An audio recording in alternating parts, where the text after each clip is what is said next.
Welcome to VJS works. இப்போது சதுர்த்தி விநாயகர் சதுர்த்திக்கு செய்கிற கொழுக்கட்டை எப்படி செய்கிறதுன்னு பார்க்கலாங்களா?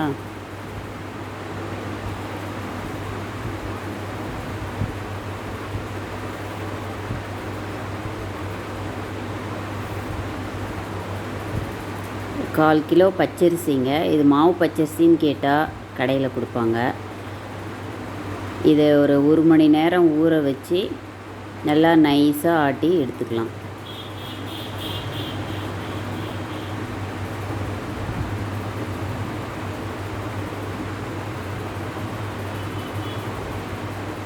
இந்த மாதிரி கொஞ்சம் தண்ணி நிறையா சேர்த்து கலக்கிக்கணுங்க. ஒரு 1/4 ஸ்பூன் உப்பு போட்டு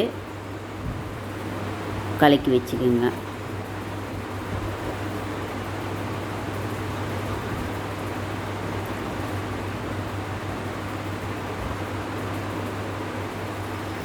இதுக்கு 200 கிராம் வெல்லம், முந்திரி 4 உடச்சிக்கலாம், ஏலக்காய் ஒரு 1/4 ஸ்பூன், நிலக்கடலை 100 கிராம், தேங்காய் 1 கப்பு, எள்ளு 1 ஸ்பூன்.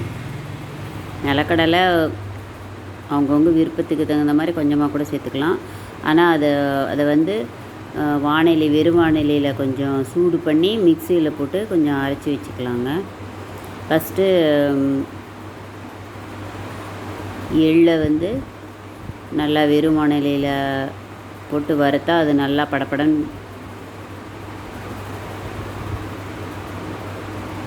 பாருங்கள். இந்த ஸ்டேஜில் படப்படன் வெடிக்குங்க. அப்போ எடுத்துடலாம். இந்த நடக்கடையில் கொஞ்சம் சூடு பண்ணி அதை மிக்சியில் போட்டு உடச்சிக்கலாம். அடுத்தது கொஞ்சோண்டு நெய்யில் முந்திரி போட்டு செவக்க வறுத்துக்கிறேன். அப்புறம் தேங்காவையும் கொஞ்சோண்டு நெய்யில் சிம்மில் வச்சு, அடுப்பு தீ கம்மியில் வச்சு அந்த ஈரப்பசை போகிற வரைக்கும் நல்லா வறுத்துக்கணும். அவ்வளோதான். தேங்காய் கலர் மாறாமல் வறுத்துக்கணுங்க. அப்புறம் வெல்லம் போட்டு 200 கிராம் வெல்லம், கொஞ்சோண்டு தண்ணி போட்டு சூடு பண்ணி அதை நல்லா வடிகட்டி எடுத்துக்கணும்.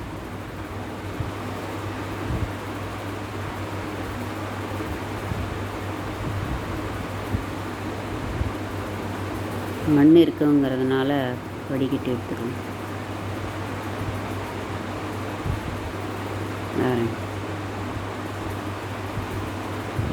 அதை திரும்ப அதே வானிலையில் போட்டு ஒரு பிசுக்கு தன்மை வந்ததும் அதில் நாங்கள் வறுத்து வச்சுருக்கிற தேங்காய், எள்ளு, முந்திரி எல்லாத்தையும் போட்டு நல்லா சேர்ந்து கிளறணும். அப்புறம் அந்த பொடி செஞ்ச நிலக்கடலையும் போட்டு ஏலக்காய் தூள் போட்டு நல்லா வறுத்துக்கலாம். ஏலக்காய் தூள் அது பொடி செஞ்ச 50 கிராம் இருந்தால் கூட போதும். நிலக்கடலை பவுடர் நல்லா வறுத்து கடைசியாக 1 ஸ்பூன் நெய் ஊற்றி அப்படியே இறக்கிடலாம். இதுதான் கொழுக்கட்டைக்கு செய்ய வேண்டிய பூரணம். அவ்வளோதாங்க. இது பூரணம்.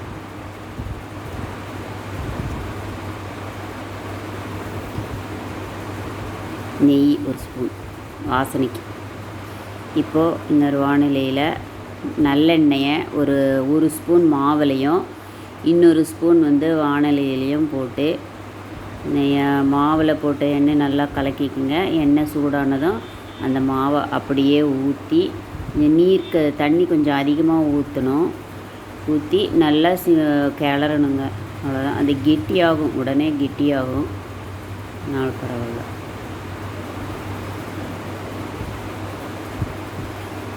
அடுப்பு ஒரே மீடியம் ஃப்ளேமில் இருக்கணும்.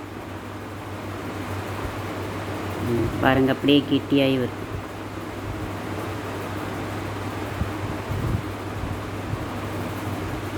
அவ்வளோதான். இந்த இதில் ஆஃப் பண்ணிவிடுங்க அடுப்பை.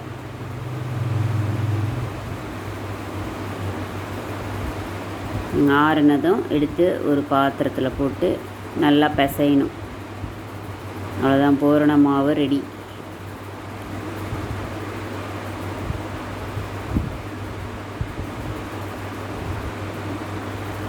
கொழுக்கட்டை மாவும் ரெடி, பூரண மாவும் ரெடி.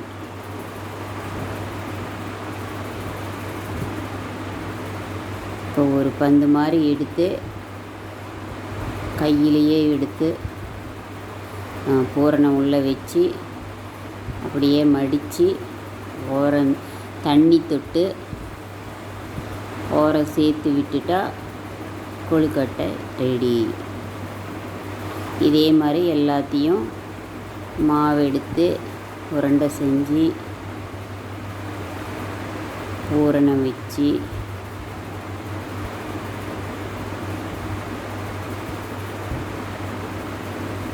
மடித்து தண்ணி தொட்டு சேர்த்து வச்சு ரெடி பண்ணிடலாம்.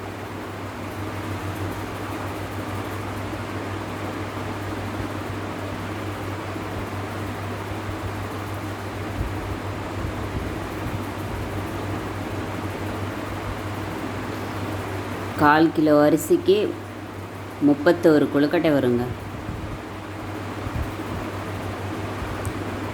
ஒரே மாதிரி சின்ன சின்னதாக செஞ்சேன். இப்போ நான் செஞ்சது 31 கொழுக்கட்டை.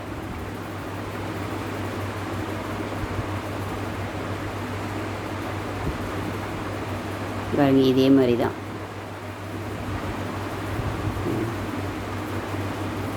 இது எல்லாத்தையும் செஞ்சு வச்சுட்டேங்க கொழுக்கட்டை. இப்போ இட்லி பாத்திரத்தில் தண்ணி வச்சு தட்டு வச்சு எல்லா கொழுக்கட்டையும் அடுக்கி வச்சு ஒரு 10 நிமிஷம் வேக வைக்கணும் நல்லா.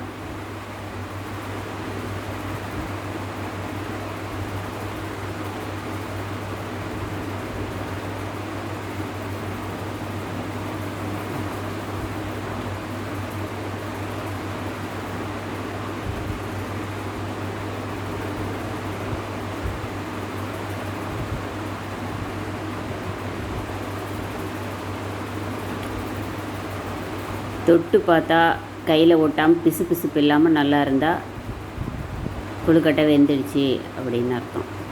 அவ்வளோதாங்க, கொழுக்கட்டை ரெடி. சூப்பராக வெந்துடுச்சு. விநாயகருக்கு வச்சு பூஜை செய்யலாம். அப்புறம் நாங்கள்லாம் சாப்பிட்லாம். கொழுக்கட்டை ரெடி. தேங்க்ஸ் ஃபார் வாட்சிங்.